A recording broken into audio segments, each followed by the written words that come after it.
অসহায়কে অবজ্ঞা করা উচিত নয়, কারণ মানুষ মাত্রই জীবনের কোনো না কোনো সময় অসহায়তার শিকার হবে।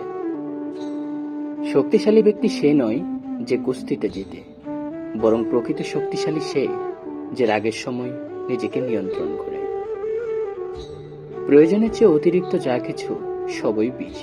ক্ষমতা, সম্পদ, প্রশংসা, অহংকার, লোভ, ভালোবাসা, নিন্দা সবকিছুই। জীবনে দুইজনকে কখনো ভুলো না, যে নিজের সবকিছু হারিয়েছে তোমাকে জেতানোর জন্য। তোমার বাবা, যে তোমার সব দুঃখে তোমার সাথে। তোমার পাশে ছিল তোমার মা। কথা লাগিয়ে যারা আনন্দ পায় তারা কখনো আনন্দ থাকে না। এরা সারা জীবন ভেতরে ভিতরে জ্বলে।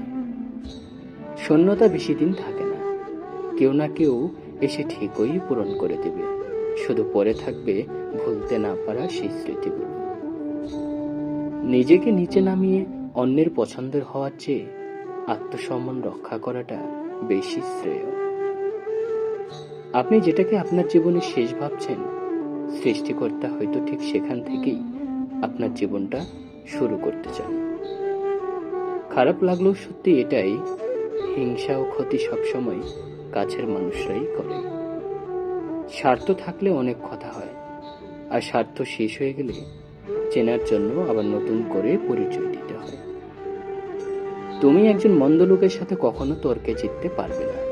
তারা ততটুকু কানে নেই যা তাদের জন্য সুবিধাজনক, আর শোনে কেবল উত্তর দেবার জন্য।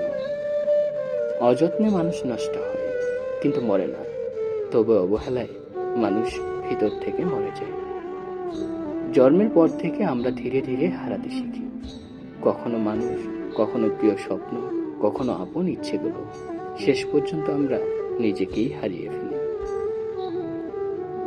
এতক্ষণ সাথে থাকার জন্য আপনাকে অসংখ্য ধন্যবাদ।